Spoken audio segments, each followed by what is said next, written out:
২০১৭ সালের ২৫ আগস্ট মিয়ানমারের জান্তা সরকারের নির্যাতনে বাংলাদেশে আশ্রয় নেন প্রায় ৭.৫ লাখ রোহিঙ্গা। এই সংকট সমাধানে বিশ্ব জনমত তৈরির পরামর্শ দিয়েছেন বিশেষজ্ঞরা। এ বিষয়ে আলোচনা করতে এই মুহূর্তে আমাদের সঙ্গে যোগ দিয়েছেন নিরাপত্তা বিশ্লেষক ইশফাক ইলাহি চৌধুরী। জনাব ইশফাক ইলাহি চৌধুরী, আপনাকে স্বাগত জানাচ্ছি ইন্ডিপেন্ডেন্ট টেলিভিশনে।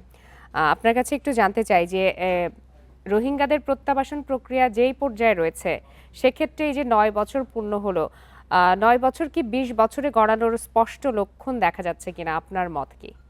আমার তো মত যে অনন্তকাল আমি কোনো আশাই দেখছি না। এই বিশেষ করে গত কয়েক বছরে এটা একদম আমাদের বিশ্ব সংবাদ মাধ্যম থেকে এটা সরে গেছে। আমরা কথা বলছি আমাদের ডোমেস্টিক, আমাদের ঘরের টেলিভিশন চ্যানেলে, আর যদি আপনি আন্তর্জাতিক মিডিয়াগুলো দেখেন, এখানে এখন আর কোনো নতুন এটা না, এবং এটা হতে বাধ্য। কারণ ইতিমধ্যে অনেক বড় বড় ঘটনা ঘটে যাচ্ছে। হরমুজ নিয়ে যুদ্ধ চলছে, আপনার হুতিদেরকে নিয়ে প্রবলেম হলো, ইরান ইসরায়েল আমেরিকা যুদ্ধ, ওইদিকে ইউক্রেন যুদ্ধ, বিশ্বজুড়ে যেসব সমস্যার, সেখানে আমাদের এই ছোট্ট গরিব দেশের এই সমস্যা এখন আর কোনো নিউজ নয়। এবং আন্তর্জাতিক পরিমণ্ডলেও আমাদের দেশে যে অস্থিরতা গত কয়েক বছর ধরে বিরাজ করেছে, তার ফলে আমাদেরও যে এফার্টস গুলো দেওয়া ছিল, যে প্রচেষ্টা দেওয়ার কথা ছিল, সেটা হয়নি। আপনি মনে আছে যে ইন্টারিম সরকারের তখন প্রফেসর ইউনূস ইউএন ইয়েকে নিয়ে আসছিলেন, জাতিসংঘ মহাসচিবকে নিয়ে আসছিলেন, এবং মনে হচ্ছিল অনেক কিছু, এবং উনি বলেছিলেন যে আগামী ঈদ তোমরা ওখানে করবা, মায়ানমারে করবা, এবং একটা নতুন জোয়ার উনি সৃষ্টি করতে চেষ্টা করলেন।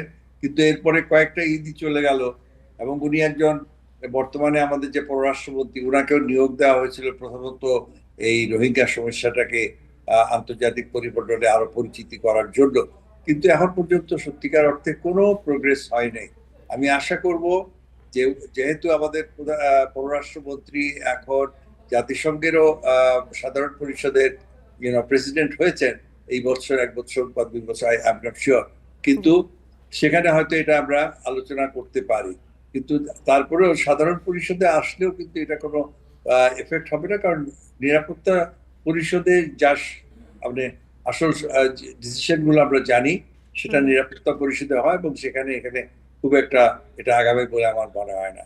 সেক্ষেত্রে আপনি যেটি বললেন যে আন্তর্জাতিক মহলে এই বিষয়টি সেভাবে আর গুরুত্ব পাচ্ছে না। কিন্তু যদি দ্বিপাক্ষিকভাবে বলি, মিয়ানমার এবং বাংলাদেশের মধ্যে কেন এই বিষয়ে বাংলাদেশ জোর দিতে পারছে না মিয়ানমারকে যে তাদেরকে ফিরিয়ে নিতে হবে? আর মিয়ানমার বা এই জোর কোথা থেকে পাচ্ছে যে রোহিঙ্গাদেরকে তারা ফেরত নেবে না? তাদের ক্ষমতার পেছনে কোনো পরাশক্তি আছে কিনা?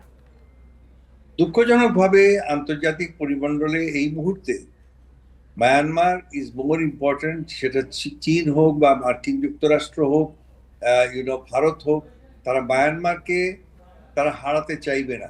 এবং মায়ানমারে আপনি জানেন যে মায়ানমারের যে কেন্দ্রীয় সরকার যেরকম এই রোহিঙ্গাদের বিরুদ্ধে, যে রোহিঙ্গা অধ্যুষিত এলাকা আরাকান রাজ্যে যে আরাকান আর্মি আছে, তারা তাদের হাতেও কিন্তু এই রোহিঙ্গারা নিগৃহীত হচ্ছে, এবং তাদের এলাকা থেকেও কিন্তু রোহিঙ্গাদেরকে বের করে দেওয়া হচ্ছে। এবং আমার আশঙ্কা হচ্ছে যে আগামী কয়েক বছরের মধ্যে মায়ানমার রোহিঙ্গা শূন্য হয়ে যাবে, এবং সেটাই তাদের তাদের দীর্ঘমেয়াদী লক্ষ্য।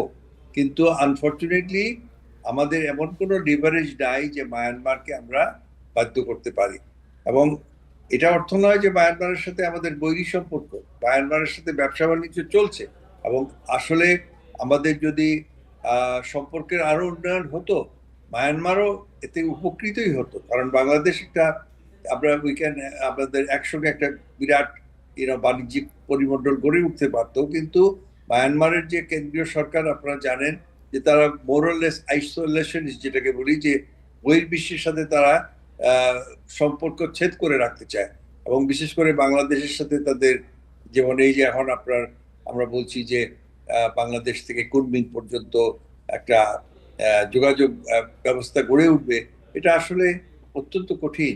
এবং মায়ানমার আমাদের ইতিমধ্যে আমাদের সীমান্ত পর্যন্ত আমাদের হাইওয়ে তৈরি করা আছে গুন্দম পর্যন্ত, কিন্তু মায়ানমার সরকার কোনোদিন সেটা দিবে না। এবং বিশেষ করে এই এলাকায় যে অস্থিরতা বিরাজ করছে, আরাকান আর্মি, তারপরে আপনার আরো যদি সামনে যান শান কারেন, ইউনো কুকি চীন, এগুলো আমার মনে হয় না খুব একটা ইন শর্ট টার্ম এটলিস্ট খুব একটা আগাবে। এখন এই যে সেক্ষেত্রে জি, জি। আপনার কথা থেকে যেটি মনে হচ্ছে যে চীন এবং মার্কিন যুক্তরাষ্ট্র যেভাবে মিয়ানমারকে দেখতে চাচ্ছে, সেই ক্ষেত্রে এই ২ পরাশক্তি যদি আমরা বলি, বিশ্বের এই ২ পরাশক্তির সাথে কূটনৈতিক সম্পর্কে বাংলাদেশ কি একটু পিছিয়ে আছে কিনা? বিশেষ করে রোহিঙ্গা প্রত্যাবাসন ইস্যুতে? রোহিঙ্গা প্রত্যাবাসনে, এবং যেটা আমি বললাম, তাদের উভয়ের কাছে বিশেষ করে চীনের দৃষ্টিতে মায়ানমার অনেক বেশি ইম্পর্টেন্ট, কারণ তাদের বঙ্গোপসাগর তথা ভারত মহাসাগরে প্রবেশের একটা বড় মানে দ্বার খুলে দিতে পারে, মায়ানমার খুলে দিচ্ছে। সেখানে যেসব বন্দর আছে সেগুলো দিয়ে বিশেষ করে পশ্চিম চীনের এই কুনমিং অঞ্চলের সাথে যোগাযোগ তারা অলরেডি পাইপলাইনে গ্যাস বা অয়েল যাচ্ছে, কিন্তু রোড কানেকশনও হবে, পোর্টগুলো গড়ে উঠবে, যার ফলে তারা আরো সহজে চীনের মূল ভূখণ্ড থেকে মায়ানমারকে ব্যবহার করে তারা ভারত মহাসাগরে আসতে পারে। সুতরাং তাদের দৃষ্টিতে মায়ানমার খুবই ইম্পর্টেন্ট। এবং বাংলাদেশের সাথে চীনের অনেক ভালো সম্পর্ক আছে, এটা সত্যি। আমাদের এখানে হিউজ ইনফ্রাস্ট্রাকচার তারা ডেভেলপ করছে, কিন্তু রিলেটিভলি তারা ওই চাপটা দিবে না যেটাকে মায়ানমার অসন্তুষ্ট হতে পারে। সুতরাং এখানে আমি জানি না যে আমরা ঠিক কিভাবে আগাবো। সেক্ষেত্রে আপনি যে বলছিলেন যে মিয়ানমারের অভ্যন্তরীণ বা সীমান্ত এলাকাতে কুকি চীন, তারপরে গুনধুম সীমান্ত নিয়ে তারা ওই এলাকায় যে ধরনের অস্থিরতা, সেই সাথে যে রোহিঙ্গা ক্যাম্প রয়েছে, এই বিশাল এলাকা জুড়ে যদি রোহিঙ্গারা আরও দীর্ঘদিন থাকতে থাকে, সেক্ষেত্রে ওই সব এলাকার সীমান্ত পরিস্থিতি আসলে কোন দিকে যাবে? কাদের জন্য সেটি বেশি সহায়ক হবে, বাংলাদেশের জন্য নাকি মিয়ানমারের জন্য? না, বাংলাদেশের জন্য তো সত্যিকার অর্থে একটা বড় সমস্যা, কোনোদিনই সহায়ক হবে না। কারণ এখানে এই দীর্ঘদিন, এখন যেমন গতকালকে একটা ডেইলি স্টারে বোধহয় একটা আর্টিকেল পড়লাম যে এখন আর রোহিঙ্গা ক্যাম্প না বলে রোহিঙ্গা শহর বলা উচিত, কারণ সবকিছু সেখানে গড়ে উঠছে ধীরে ধীরে। তারাও তাদের ইউনো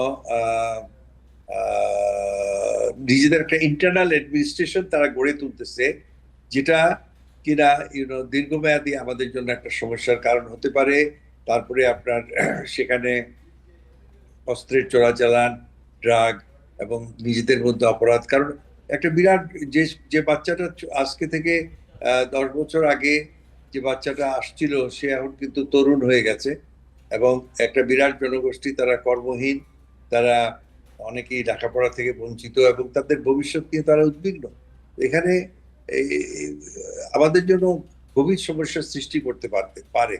অনেকে বলছে যে ওদেরকে কিছুটা লেখাপড়া, আমরা তাদেরকে আবার ধরুন আপনার বলতে পারেন যে আমাদের মেইন স্ট্রিমের সাথে বাংলা কেন আমরা শেখাচ্ছি না, বা বাংলা স্কুল কেন পড়ছি না, because we don't want them. আমরা চাই না যে তারা মার্জ হয়ে যাক, তাহলে তো ওই মায়ানমারের কথাটাই সত্যি হয়ে যাবে, তারা দে উইল বিকাম বেঙ্গলি।